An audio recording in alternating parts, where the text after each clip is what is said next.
Affidano i risparmi di una vita a un intermediario finanziario che promette loro investimenti e invece spende i loro soldi per sé. 2 coppie di anziani raggirate a Treviso, in fumo 150.000 euro, l'uomo denunciato dalla finanza. Trentenne macedone maltrattata dai suoceri ma anche picchiata e violentata dal marito. Al via il processo a Treviso, per loro, ha raccontato la donna, non era una buona moglie. Femminicidio di Vigonza, resta in carcere Andrea Favero, il 38enne che ha ucciso Giada Zanola lanciandola dal cavalcavia. L'uomo in silenzio davanti al giudice, in queste ore l'autopsia sul corpo della donna. A Treviso una nuova casa rifugio per donne vittime di violenza intitolata Vanessa Ballano, uccisa a Riese Pio X insieme al bimbo che portava in grembo. L'appello del fratello, chiede l'aiuto, dice non è debolezza. Pensavo di vivere in una città tranquilla. In una lettera lo sfogo della mamma dell'11enne aggredito e rapinato dalla bici qualche settimana fa ai giardini di Palazzo Ducale a Santa Maria del Sile, a Treviso. Ennesima allerta maltempo nella Marca occidentale. Se da un lato si tira un sospiro di sollievo, dall'altro i sindaci chiedono interventi urgenti per evitare drammi. Prima intervista esclusiva al neopresidente della DOCG Conegliano Valdobbiadene Franco Adami. Chiare le linee guida per i prossimi 3 anni, basta commistione con il DOC. Fiocco rosa del record dell'ospedale di Oderzo con la nascita di Naomi, 10ª nata della famiglia Bogdan di Gorgo che aveva già 5 femmine e 4 maschi. Non è facile ma siamo felici, raccontano mamma e papà. Traguardo per la sanità trevigiana, lo IOV di Castelfranco è venuto il primo espianto di organi a cuore fermo in un presidio territoriale. Vittoria anche civile, dice la direttrice Bonavia. Telespettatori di Antena 3, buonasera e ben ritrovati. Il telegiornale di Treviso è dunque un'ampia pagina di cronache in apertura, a partire dai risparmi di una vita andati in fumo per 2 coppie di anziani trevigiani raggirati da un intermediario finanziario. In fumo 150.000 euro. Quei soldi, risparmi di una vita, li avrebbe fatti fruttare lui. Aveva promesso investimenti sicuri e così aveva convinto 2 famiglie trevigiane ad affidarsi a lui, agente assicurativo iscritto al registro unico degli intermediari. Un versamento dopo l'altro e goccia dopo goccia l'uomo, un trevigiano di 50 anni, padre di famiglia, è riuscito a far transitare fino a 150.000 euro sul suo conto, prosciugando quelli di chi si stava affidando di lui. È stata la Guardia di Finanza di Treviso a scoprire la truffa, partendo proprio dalla segnalazione delle 2 famiglie che, quando hanno iniziato a chiedere di disinvestire, si sono sentite rispondere di no. In base alle indagini bancarie abbiamo verificato che il truffatore, che tra l'altro si spacciava anche per funzionario di varie società di assicurazioni, spendeva il denaro per finalità personali, senza ovviamente utilizzarlo per l'acquisto dei prodotti assicurativi. Per mesi ha condiviso pranzi e cene con le sue vittime. Alle coppie di cui era diventato amico presentava moduli precompilati apparentemente intestati a grandi compagnie assicurative e poi consegnava falsi resoconti sullo stato degli investimenti. Non solo. Abbiamo accertato che dal 2016 al 2022 il contribuente non ha dichiarato compensi per circa 280.000 euro, che sono stati quindi sottoposti a tassazione con il recupero di imposte per 150.000 euro. Oltre alla truffa anche un danno erariale. L'uomo ha operato come agente assicurativo per 5 anni con questa modalità. A suo carico ora una denuncia per il reato di truffa aggravata dal danno di rilevante entità e sostituzione di persona. Il comando trevigiano della Guardia di Finanza di Treviso, costantemente impegnato a tutelare il risparmio, raccomanda ai cittadini attenzione. Mai firmare assegni senza l'indicazione del beneficiario, piuttosto prediligere sempre il bonifico bancario che indica la causale con il riferimento al numero di polizza che è stato acquistato. È il 117 il numero da chiamare in caso di sospetti. Ove ci si renda conto di essere incappati in una truffa, è doveroso presentare tempestivamente denuncia alla Guardia di Finanza. Nel corpo della denuncia è bene allegare anche i contenuti dei messaggi WhatsApp, gli audio, i messaggi di posta elettronica, in grado di consentire agli investigatori di ricostruire le modalità della truffa. Questo dunque l'appello, questi gli accorgimenti, eppure sono tante, troppe le truffe che sono esplose negli ultimi anni, da quelle assicurative a quelle bancarie. Il Comune di Treviso per questo ricorda l'attivazione del punto argento, perché purtroppo le vittime sono spesso e volentieri anziani, e il punto argento al mercato e nei quartieri cittadini. Spesso si lavora sull'emotività della persona, del momento, ma anche poi truffe invece, come in questo caso, ben costruite e architettate. Il punto argento tutti i martedì è accessibile al mercato di Treviso e poi è itinerante nei diversi centri anziani e nei quartieri. C'è anche la mano tesa del comune di Treviso nella guerra alle truffe che continuano ad avere come obiettivo privilegiato la popolazione anziana. Ricorda l'assessore al sociale Gloria Tessarolo lo sportello Punto Argento aperto dal comune in collaborazione con la prefettura. Una rete importante che si estende oltre a quella della famiglia che per l'assessore deve restare un punto di riferimento. Soprattutto quando si parla di denaro è importante sentire più pareri, ascoltare più persone di cui ci si fida e anche istituzioni. Quindi questo è un caso dove magari una rete familiare poteva aiutare piuttosto che anche un istituto bancario, assicurativo, quindi sentire più pareri, fare più preventivi. Truffe telefoniche e truffe assicurative, ma tra le più segnalate oggi ci sono quelle bancarie che si palesano con un SMS arrivato direttamente sul cellulare con il mittente della banca. Si può fare una chiamata anche in comune per verificare i servizi sociali. È importante sentire la propria rete, soprattutto in questo caso qua, quindi quando si investono fondi e si investono soldi. La cronaca giudiziaria, maltrattamenti, botte e infine la violenza sessuale, il tragico epilogo di un matrimonio combinato in provincia di Treviso che ha portato questa mattina a processo un quarantenne macedone e i 2 anziani consuoceri della vittima accusati di aver praticamente ridotto in schiavitù una donna privandola di ogni libertà in nome di quel matrimonio combinato. La donna, un'infermiera di 30 anni originaria della Macedonia del Nord, non aveva potuto prendere la patente né avere un cellulare, era una nullità, ha raccontato oggi l'infermiera che ha deposto protetta da uno schermo che non permetteva agli imputati di vederla. Mio marito, ha continuato la donna, era ossessionato dal controllo. L'uomo con alle spalle precedenti per spaccio di sostanze stupefacenti aveva già ricevuto un decreto di espulsione contro cui aveva fatto ricorso. Le accuse sono gravissime: maltrattamenti familiari, violenza sessuale e rapina. La donna, che ora vive in una località protetta insieme ai 3 figli, si è costituita parte civile. Tante troppe violenze sulle donne, e poi c'è la vicenda di Vigonza la cui eco è fortissima anche nella Marca, il femminicidio di Giada Zanola. Oggi l'interrogatorio del suo assassino Andrea Favero e intanto è attesa per l'esito dell'autopsia. Vi dico solo tecnicamente che si è avvalso della facoltà di non rispondere. No, può ripetere. Non ho sentito. La facoltà di non rispondere. Si è avvalso la... Però basta, perché sapete, tra l'altro, non avrà fatto istanza. Sapete che i sostituti non hanno il divieto di intrattenere rapporti con i giornalisti. Ricordatevi sempre che c'è la presunzione di innocenza, che siamo in fase di indagine, una fase molto fluida e delicata. Davanti al pubblico ministero Giorgio Falcone e al giudice per le indagini preliminari Laura Alcaro, Andrea Favero si è avvalso della facoltà di non rispondere. L'interrogatorio di garanzia è durato quasi 2 ore. Alla fine il fermo non è stato convalidato, ma il giudice ha emesso una misura di custodia cautelare in carcere. Andrea Favero resta dunque in cella con l'accusa di omicidio volontario della compagna Giada Zanola. Il suo avvocato chiede che venga tutelato il figlio della coppia, che ha appena 3 anni. No, non è mia intenzione rendere dichiarazioni, davvero non è il momento questo. Della facoltà. Peraltro c'è un minore coinvolto, per cui credo che sia proprio l'interesse di tutti mantenere in questo momento, scusate perché la massima tutela nei confronti di questo bambino e delle famiglie che stanno veramente vivendo una situazione davvero penosa. Quel che è stato cristallizzato sono le parziali ammissioni fatti da Favero durante il fermo di mercoledì notte.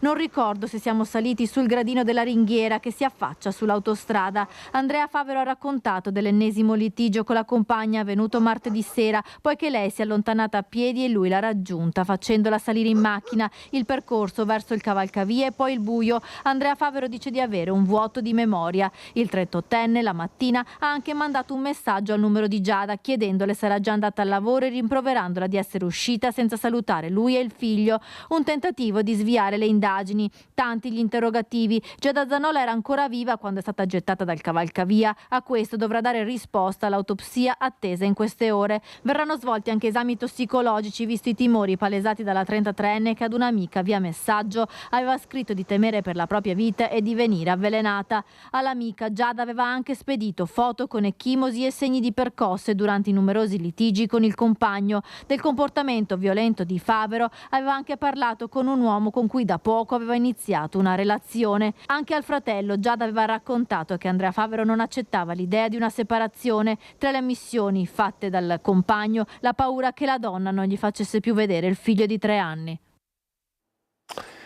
A Treviso intanto oggi nasce una nuova casa rifugio per donne vittime di violenza in ricordo di Vanessa Ballano, uccisa a Riese Pio X insieme al bimbo che portava in grembo. C'era anche la sua famiglia oggi.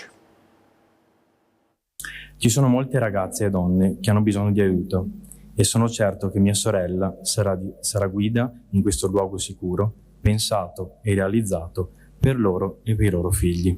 Il rifugio sicuro per le donne vittime di violenza si chiama Casa Rotary Vanessa ed è dedicato a Vanessa Ballan, la giovane mamma assassinata lo scorso 19 dicembre a Spineda di Riese Pio X da Bujar Fandai. In questi lunghi e dolorosi mesi i familiari hanno scelto il silenzio, ma oggi, di fronte ad una violenza che continua purtroppo ad essere sempre più presente, come testimoniato dall'ennesimo femminicidio a Vigonza, il fratello Nicola ha deciso di condividere un pensiero che possa diventare forza per chi subisce e monito per chi usa violenza. Penso che esercitare qualsiasi forma di violenza, specialmente quella che ha subito Vanessa, sia una forma di debolezza dell'essere umano.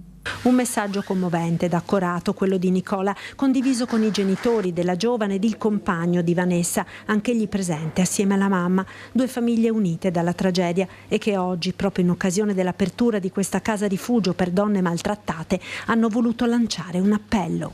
Quello che noi stiamo vivendo non dovrebbe viverlo nessuno, non dovrebbe succedere, non dovrebbe esistere. Recuperiamo la nostra umanità e sforziamoci all'umiltà di riconoscere quando qualcosa non va. Chiedere aiuto non è debolezza, mai. Comunichiamo sempre e ricordiamoci, la gentilezza è matrice di felicità.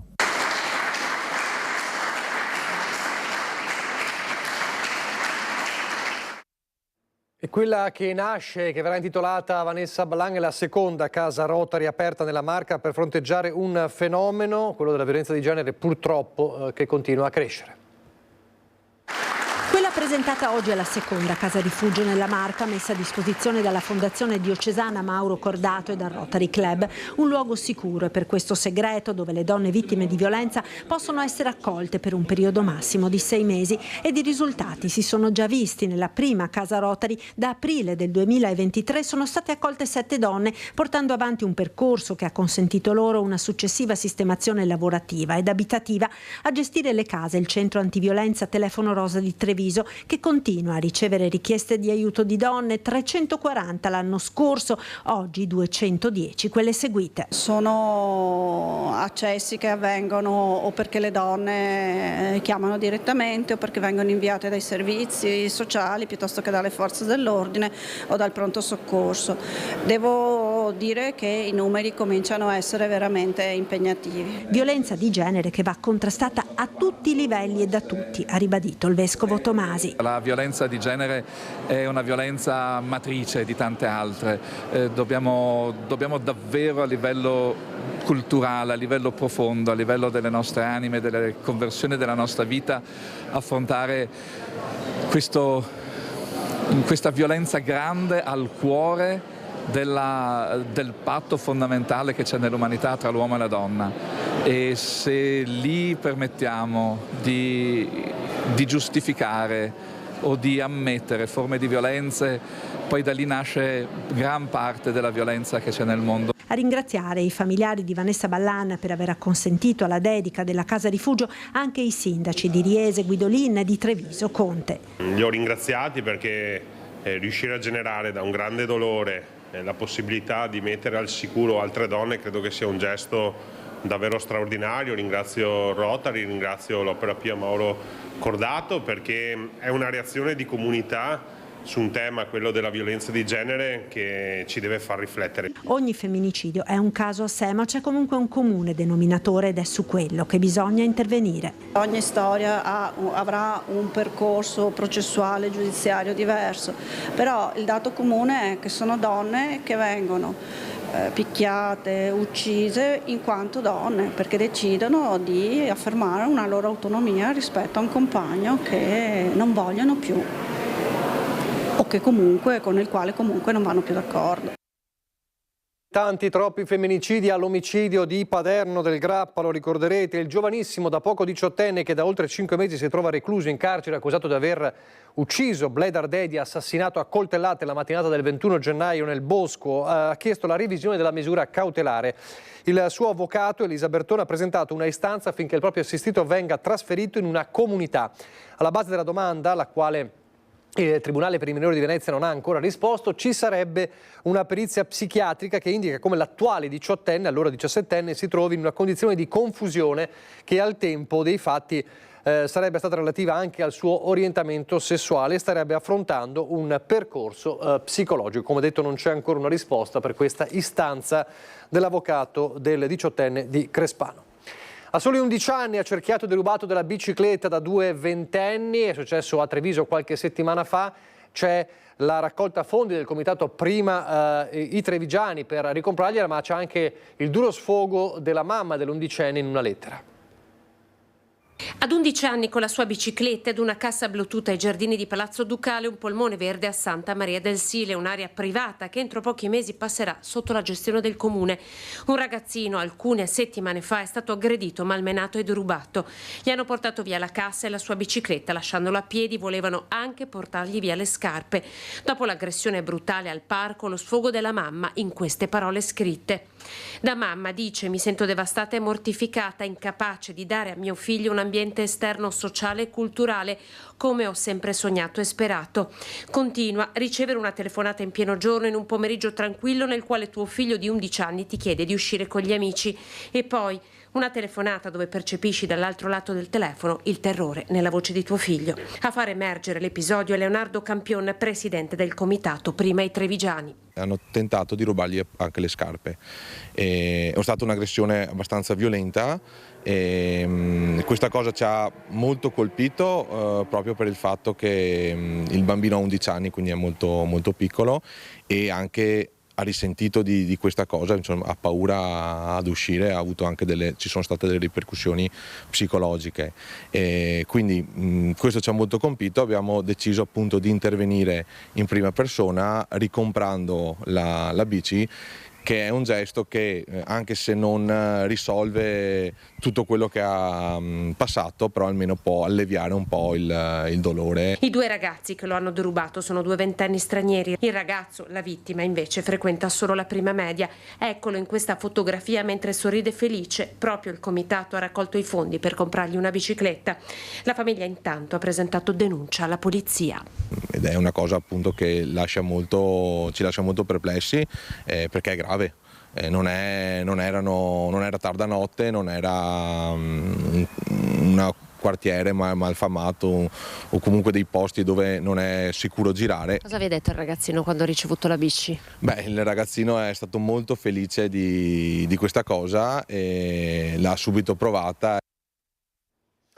Apriamo adesso la pagina del Maltempo con le immagini drammatiche che abbiamo mostrato anche nel telegiornale Veneto e che vengono dal Friuli, vengono da Premariacco in provincia di Udine. Sono ore di disperate ricerche per la sorte dei 3 giovani che vedete in questo video, un ragazzo e due ragazzi dispersi dal primo pomeriggio a causa della piena del fiume Natisone.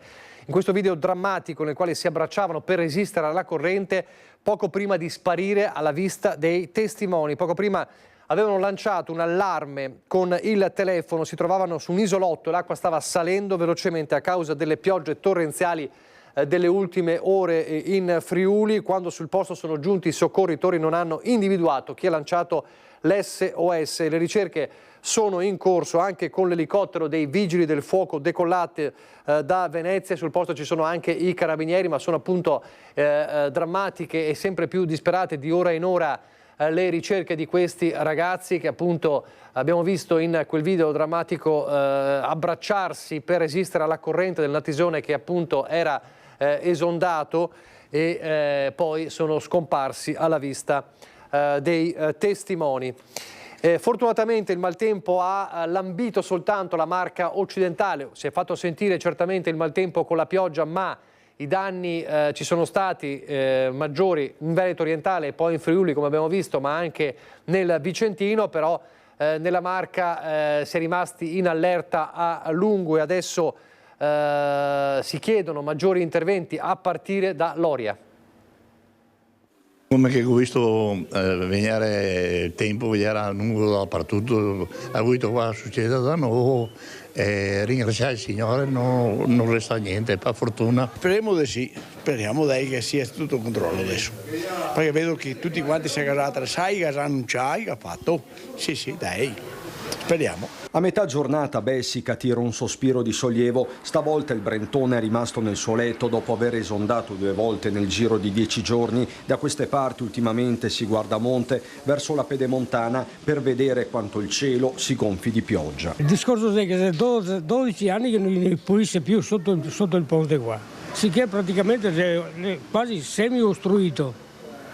Insomma, che vuole la manutenzione, ma che sia manutenzione ogni un par di anni come minimo. Spero che sia dato anche dei provvedimenti, perché quel cambiamento climatico purtroppo bisogna ragionare in modo molto diverso di sempre. Quindi bisogna fare una cassa di espansione, sembra che ci sia una cassa di espansione a nord, però è un po' troppo piccola. Richiesta quella di un bacino di laminazione che viene formalizzata e rilanciata anche dal sindaco di Loria, Simone Baggio. Credo che per quel che riguarda il nostro territorio lo metterebbe assolutamente in sicurezza e potrebbe dare una mano anche al territorio di San Zenone nella parte sud, perché andare a progettare e realizzare una vasca di espansione a quel livello là, che potrebbe essere utilizzata solo in caso di necessità, chiaramente farebbe da contenitore a quello che potrebbero essere eventi calamitosi di questo tipo. Se da un lato rientra l'allerta, dall'altro si pensa a curare le ferite del territorio. Renato è in protezione civile da una vita, per lui e i suoi compagni è stato un maggio di impegno continuo. Stiamo curando il monitoraggio di tutti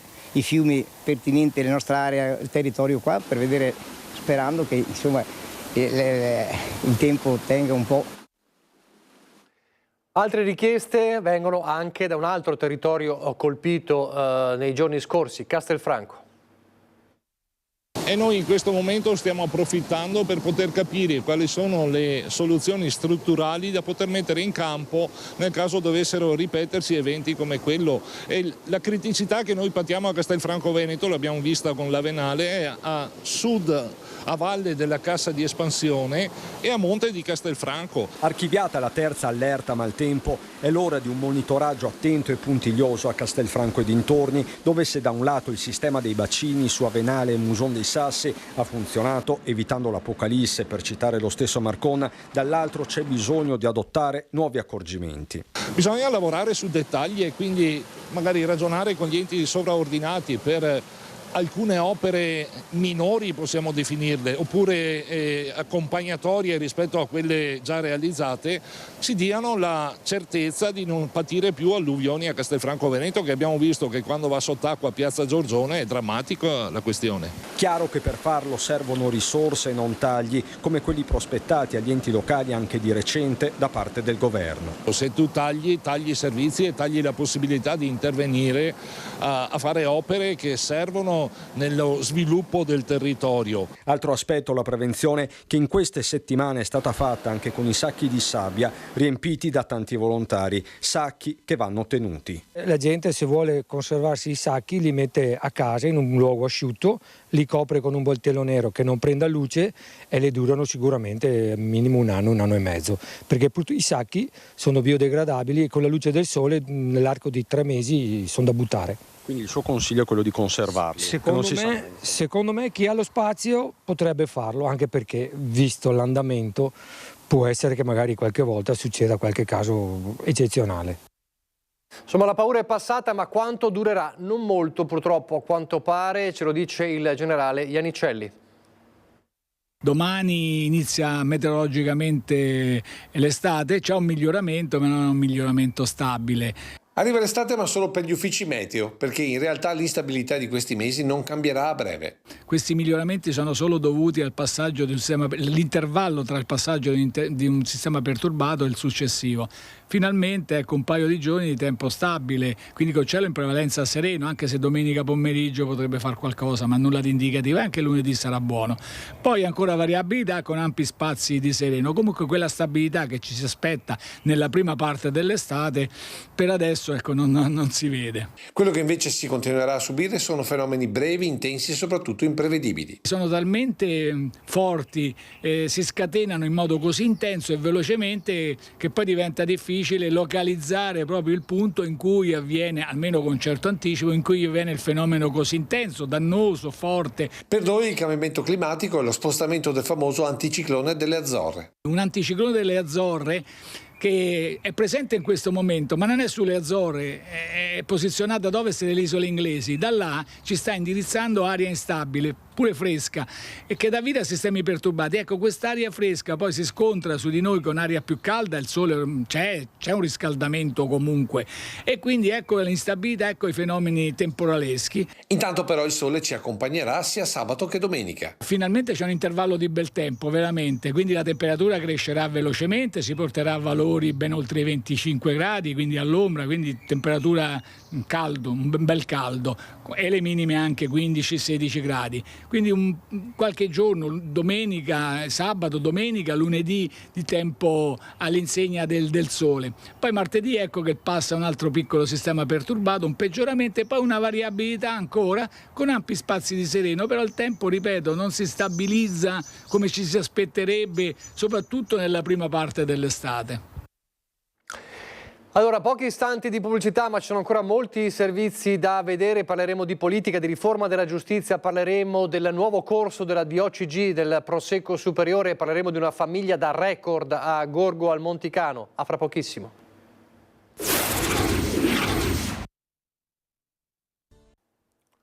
Di nuovo in diretta con il telegiornale di Treviso, ripartiamo dalla riforma della giustizia, il dibattito sulla riforma della giustizia dopo l'ok del governo, il tema della separazione delle carriere. Ne ha parlato il ministro Carlo Nordio, che era a Carrano San Marco per la campagna elettorale.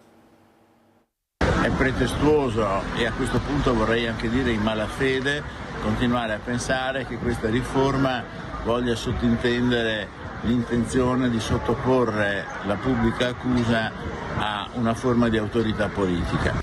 Mentre l'Associazione Nazionale Magistrati sta valutando l'opzione di uno sciopero, da Caerano di San Marco, dove si trova per la campagna elettorale, il ministro Carlo Nordio ribadisce la linea sua e dell'esecutivo sulla riforma della giustizia, e questo al termine della settimana che ha visto il primo ok da parte del Consiglio dei Ministri. Tra i punti più contestati proprio la separazione delle carriere dei magistrati tra giudicanti e requirenti. Non è affatto una riforma contro la magistratura, ma da ex magistrato posso dire che è a favore della magistratura, intanto perché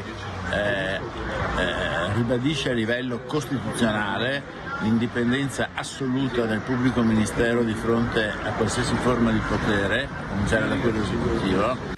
Gli altri due punti chiave della riforma sono la nascita di un'alta corte capace di giudicare gli errori dei magistrati e l'ipotesi sorteggio per la componente laica del CSM, altro aspetto al centro della bufera politica di questi giorni. Il sorteggio, che avverrà nell'ambito di un canestro di persone qualificatissime, essenzialmente tra magistrati, eliminerà il rapporto, il vincolo elettorale, che poi è diventato clientelare, tra elettori ed eletti, e i magistrati saranno più liberi. Insomma, dice Nordio, l'obiettivo è quello di contrastare la degenerazione delle correnti interne al potere giudiziario. Qualche giornalista autorevolissimo l'ha addirittura definito un verminaio. Non sono parole mie, sono parole di Paolo Mieli. Ecco, questa degenerazione ha screditato la magistratura, tutto questo perché gli scandali e questa visione che ha dato questa spartizione correntizia è incompatibile con la dignità e con la libertà e l'autonomia vera della magistratura. Cambiamo argomento, è fissato per il 6 giugno, giovedì, la prima riunione del nuovo consiglio di amministrazione del consorzio Prosecco Doc. E in questa data dovrebbe esserci l'elezione del nuovo presidente. Battaglia aperta in queste ore per il dopo Stefano Zanetti, con, stando ad alcune fonti interne, una forte contrapposizione tra Coldiretti e Confagricoltura sui nomi di Gian Giacomo Gallarati Scotti Bonaldi, produttore della cantina Busco, e Giancarlo Guidolin, presidente della cantina sociale di Ponte. Dopo l'elezione di Michele Noal ad Asolo e Franco Adami al superiore di Conegliano Valdobbiadene, con Gallarati Confagricoltura farebbe l'unplan delle presidenze, e per questo Coldiretti avrebbe chiesto di controbilanciare con il numero 1 di Ponte di Piave. Partita peraltro ancora aperta anche su un possibile terzo nome per una presidenza decisamente impegnativa. L'outsider sarebbe Franco Passador, direttore delle cantine Vivo di Salgareda, la terza realtà vinicola italiana. Quindi battaglia ancora aperta sulla questione DOC. Invece, come sappiamo, a guidare la DOCG sarà, ed è un ritorno, Franco Adami. Il nostro Lucio Zanato ci ha portato una intervista esclusiva, la prima da neopresidente di Franco Adami, e che fissa ben chiare le linee del futuro. Un territorio, un tipo di vino, una sola denominazione. Partono da questo slogan i prossimi 3 anni di Franco Adami alla guida del Consorzio Superiore Conegliano Valdobbiadene DOCG Prosecco. Iniziare a fare chiarezza sul prodotto per evitare confusione con le altre denominazioni. Oggi si possono produrre anche altre denominazioni all'interno, è volere di tutti i produttori cercare di chiudere in modo che il messaggio sia chiaro e preciso. Conegliano Valdobbiadene fa Prosecco Superiore stop. Marcare dunque il territorio da affiancare alle altre denominazioni del Prosecco in un dialogo che dovrà essere unico pur nelle differenze. È indispensabile che ci sia un dialogo sereno, anche qui trasparente e proficuo, con gli altri consorzi di denominazione Prosecco, perché ognuno di noi ha un'identità molto forte. È proprio per questo il messaggio del Presidente Adami sul futuro del mondo Prosecco a tutti i protagonisti è molto chiaro. Ci sono diverse interpretazioni sulla gestione di tutto questo potenziale di produzione, ma se noi troviamo la quadra in maniera tale che ci rapportiamo a questo problema cominciando a dire a che cosa sono disposto a rinunciare per poter raggiungere un obiettivo, che è diverso dal dire non rinuncio io, rinuncia tu e quant'altro, perché lì è molto difficile. A che cosa sono disposto a rinunciare per ottenere questo obiettivo? Un segnale molto forte, non solo fuori ma anche dentro al Consorzio, dove Franco Adami, 64 anni, è stato richiamato dopo ben 2 mandati con il ruolo di mediatore. Il Consorzio non è una casa là dove c'è qualcuno che fa qualcosa. Il Consorzio è la casa dei produttori e noi stessi produttori rappresentiamo altri produttori, ma ci dobbiamo confrontare spesso in maniera trasparente e coerente in rapporto alla nostra denominazione, per poi poter raggruppare tutti i vari pensieri, provare a fare delle proposte di attività che possono essere accolte dalla maggioranza, io direi assoluta, dei produttori. Adami è cosciente che la strada come le rive è tutta in salita, ma conclude il Presidente è l'unica per mantenere e far crescere il mondo Prosecco. Uno sviluppo che non può prescindere dagli altri attori del territorio. Io vedo il nostro futuro con dei compiti e responsabilità precise e un dialogo molto profondo. Se abbiamo a che fare con la produzione, il vino e le sue caratteristiche, si parla col Consorzio di tutela. Se dobbiamo organizzare degli eventi, possiamo parlare con l'Ascom, con la strada, con l'Umpli. Se dobbiamo raccontare al mondo cosa c'è di tutto questo insieme di territorio, lo deve fare il Comitato UNESCO. È inutile che ci sovrapponiamo a fare cose che non sono della nostra professionalità. E poi c'è un altro futuro, quello della Benetton, e preoccupa i sindacati. Dopo l'incontro tra azienda e parti sociali c'è attesa tra i lavoratori del gruppo Benetton di conoscere il piano industriale che il nuovo amministratore delegato Claudio Sforza intende adottare per fronteggiare le perdite, e c'è preoccupazione per il futuro occupazionale. I sindacati temono che ci saranno inevitabilmente delle conseguenze, quindi dei tagli sul personale. In ballo il futuro di 1.300 lavoratori, 200 dei quali somministrati. In genere quando si parla e si discute di riorganizzazione aziendale c'è una fetta che purtroppo, ahimè, la pagano i lavoratori, e avendo dei numeri così consistenti, così importanti, e probabilmente anche l'intervento del nuovo amministratore sarà un intervento molto radicale. Dove potrebbero essere i maggiori problemi è abbastanza chiaro per il sindacato. Avranno i settori dove maggiormente le persone sono inquadrate, quindi sono gli impiegati, quindi sono i quadri. Cambiamo decisamente argomento, c'è un fiocco rosa da record a Oderzo. Parliamo di una famiglia di Gorgo al Monticano che ha dato il proprio benvenuto al 10° figlio, una bimba. Questo è il vostro 10° figlio? Sì, vero, 10ª. Sì, era bambina e 10ª figlia, sì. A Gorgo al Monticano mamma Simona e papà Cretu Bogdan hanno accolto con gioia il loro 10° figlio, la piccola Naomi. La bambina è venuta al mondo poco dopo le 19 all'ospedale di Oderzo, lo stesso dove Simona aveva già partorito i 4 maschi e 5 femmine. La bambina pesa circa 3,5 kg, 3,4 kg, è nata benissimo, la signora ha avuto un decorso favoloso e mi ha detto che è stata contenta nelle precedenti 9 volte e si è voluta ritornare da noi, ha voluto ritornare da noi perché voleva rivivere quell'esperienza che ha vissuto in passato, insomma, ecco. Da 15 anni in Italia, lei e suo marito hanno costruito una famiglia numerosa e unita, un vero e proprio record in un Veneto che non fa più figli. Con l'aiuto di Dio, come amano dire i 2 genitori, gestire 10 figli è una sfida quotidiana, ma anche una fonte inesauribile di amore e soddisfazione. Con l'aiuto di Dio noi andiamo avanti così, anche i figli sono una benedizione. Io sono felice perché mi ha dato il Signore questo dono di posso avere 10 figli sani, felici, contenti. Arrivare a fine mese con 10 figli è un po' difficile. Arriviamo bene perché ringraziamo al Signore quello che ne dà. Anche se ammettono che qualche problema lo devono affrontare, il solo stipendio del marito, operaio in un'azienda di mobili, è appena sufficiente per arrivare a fine mese. Tutto costa. E chi vi dà una mano? Nessuno, solo noi. Con un stipendio. Ve lo fate bastare? Sì. La casa comincia a diventare piccola e trovarne una adeguata diventa problematico, ma l'ottimismo non manca. Con tanti bambini non è che ti accettano a comprare una casa o anche affittare adesso che vai con 10 bambini chi ti dà una casa in affitto. Però lei non lo sente come un peso il 10° figlio? No, non lo sento come un peso, una benedizione per me, anche una felicità più grande. Nelle prossime ore mamma e figlia verranno dimesse dall'ospedale. Festeggiamo Naomi che è nata con gli amici insieme tutti. E a quanto pare potrebbe non essere l'ultima festa per la famiglia da record. Se viene un altro va bene per noi. Non posso dire questa parola, mi fermo qua. Allora, come si suol dire, auguri ai figli maschi, come si suol dire, visto che l'ultima è stata una femmina. C'è un traguardo importante per la sanità trevigiana allo IOV di Castelfranco.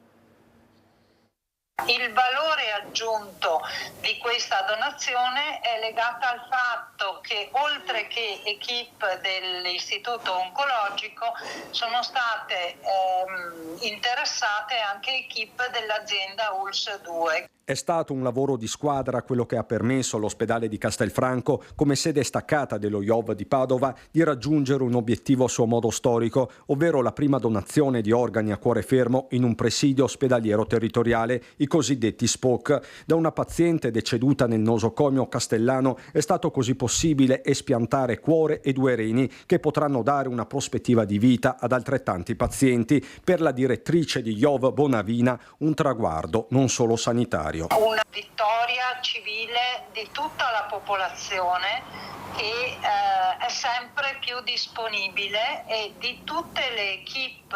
8 ore di intervento che hanno visto operare una quindicina di clinici con il supporto del coordinamento regionale trapianti, rianimazione anestesia, cardiochirurgia, chirurgia epatica e renale. Un gioco di squadra prezioso e vincente, lo ha definito il presidente Luca Zaia, nello specifico un orgoglio per la città del Giorgione. Sono notizie che rincuorano Castelfranco Veneto e che danno ragione alla regione sull'investimento fatto nel polo ospedaliero appunto della città, perché risultati così vanno ben oltre le aspettative. Quindi un plauso alla sanità veneta, all'Istituto Oncologico Veneto per ciò che sono stati in grado di fare a Castelfranco Veneto oggi.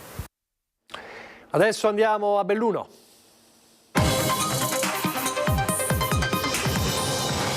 C'era attesa ieri pomeriggio per la discussione dell'ordine del giorno sul futuro del Nevegal, presentato da Belluno di Più e Valore Comune e poi emendato da Insieme per Belluno e PD. La votazione è stata sfavorevole, le risposte ingarbugliate, in stand-by l'accordo fra Nevegal 2021 e il Consorzio Tolomeo che, secondo indiscrezioni, oggi si sono incontrati. Partiamo dal fondo, dalla votazione che è finita come da previsioni. La maggioranza che siede a Palazzo Rosso si è ricompattata con un bel no deciso e netto alle richieste proposte nell'ordine del giorno della minoranza, pur emendato, sul futuro del Nevegal. Neppure l'auspicio di stimolare un dibattito franco e sereno è andato a buon fine. L'unica voce che si è alzata dai banchi di maggioranza è stata quella della consigliera De Pellegrin, ma il suo è stato un riassunto della situazione ben noto a tutti, e del consigliere La Grua, in attesa di sapere assieme al collega Ferro se e quando il sindaco scioglierà le sue riserve, che ha suggerito una regia superiore, un manager territoriale che abbia le competenze per gestire il Nevegal. Il sindaco, da par suo, nel suo intervento ha fornito informazioni sulla trattativa in corso fra Nevegal 2021 e Consorzio Tolomeo, che fonti esterne oggi definiscono intempestive, imprecise e sbagliate. Le riascoltiamo. Sappiamo certo che il Consorzio, come dichiarato in specifiche missive, è disposto a prendere gli impianti e ad investire anche con capitali propri una volta finalizzata alla compravendita. Ad oggi sappiamo che il Consorzio ha fatto un'offerta economica formale alla Nevegal 2021, la quale ha formalmente accettato. A breve le parti si incontreranno per definire gli ultimi dettagli, in quanto il Consorzio sta a terminare l'analisi dei documenti contabili. Oggi di fatto scade il termine a garanzia dell'apertura degli impianti per la stagione estiva. Il silenzio inquieta soprattutto gli operatori del Nevegal, arrabbiati e amareggiati come e più di sempre. Nella sala consigliare di Palazzo Rosso è andato in scena uno scambio a tratti acceso sullo stato di un colle che appare sul Viale del Tramonto, uno scaricabarile di responsabilità sulla gara poi fallita per la gestione degli impianti che solo così potevano tornare in mano pubblica. È la società Nevegal 2021 che ha ritirato la disponibilità degli impianti all'attuale proprietario nel marzo 2024. Non siamo noi a essere stati tirati indietro, non ci siamo tirati indietro in una gara, non abbiamo annullato una gara, abbiamo accettato una richiesta di indisponibilità da parte della Nevegal 2021. Quanto all'altra società, la Nevegal 365, alle sue promesse di portare sul colle 100 milioni freschi che il PD ha definito solo sabbia portata dal deserto e poi più nulla, tranchant il giudizio di Fratelli d'Italia sulle inesistenti capacità manageriali di Ivano Viel, socio italiano della cordata algerina. Secondo me forse ha già fatto la sua bella figura con le dichiarazioni stesse fatte sul giornale, dimostrando le sue capacità, diciamo così, manageriali, che non ci sono, chiaramente è in termini umoristici. Nel 2019 gli operatori del Nevegal scesero in piazza per non chiudere 70 anni di storia. Oggi anche il loro silenzio suona come una resa. Stato di agitazione e sciopero nazionale per i dipendenti delle aziende della ristorazione collettiva aderenti alle associazioni datoriali ANIR e ANGEM. Parliamo della ristorazione collettiva pubblica e privata e delle mense. Molte di queste aziende operano anche nel bellunese in appalto pubblico e privato. Le ragioni dello sciopero, segnalano le categorie di CGIL e UIL, riguardano il rinnovo del contratto scaduto da 3 anni. 2 delle associazioni sedute al tavolo della trattativa hanno formalmente diffidato le organizzazioni del contratto dall'intraprendere qualsiasi iniziativa. Comportamento inaccettabile per CGIL e UIL, che hanno proclamato lo sciopero per il prossimo 4 giugno e per l'intero turno giornaliero. Un presidio si svolgerà al centro cottura dell'ospedale di Feltre, attualmente affidato alla società Serenissima SPA. Le elezioni amministrative, andiamo a Longarone dove riscende in campo Roberto Padrin, ma stavolta la sua sarà una corsa solitaria ed è la prima volta che l'avversario dell'unico candidato sarà il quorum. Questo è un segnale negativo che Longarone per la prima volta nella storia non abbia una lista che possa un po' affrontarsi su determinati temi. Comunque noi abbiamo sfide molto importanti davanti. 54 anni il prossimo 22 luglio, Roberto Padrin si candida per la terza volta alla carica di sindaco di Longarone dopo aver dato seguito alla fusione con Castellavazzo. Patto civico con Padrin, il nome scelto per la lista di candidati consiglieri. Sono felice di aver costruito una squadra di ragazzi veramente in gamba, sia gli uscenti ma soprattutto quelli nuovi che hanno tanto entusiasmo, e quindi noi siamo qua pronti sempre a servire i nostri cittadini. Ci sono tematiche e progettualità da portare avanti e su tutte la variante di Longarone, dice il sindaco uscente. Da anni infatti l'auspicio è quello di poter realizzare un nastro di asfalto capace di alleggerire il carico di traffico sulla Lemagna, che è una croce non solo nei weekend di alta stagione. Di che cosa ha bisogno Longarone?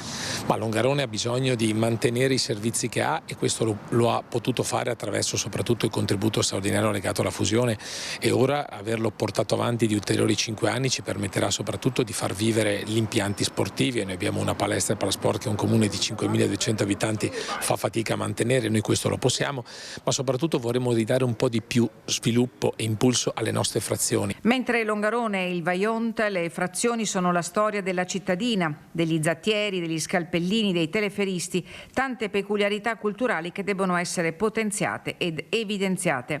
Si voterà l'8 e il 9 giugno. Scontata la risposta alla domanda perché un voto a Roberto Padrin e alla sua lista. Perché siamo da soli e perché l'alternativa è un commissario prefettizio che bloccherebbe, impedirebbe soprattutto di dare un futuro per oltre un anno al nostro comune. Quindi mi auguro veramente che i nostri cittadini abbiano la responsabilità di andare a votare e possano insomma aiutarci, che Longarone abbia un sindaco. È tutto per questa edizione, arrivederci.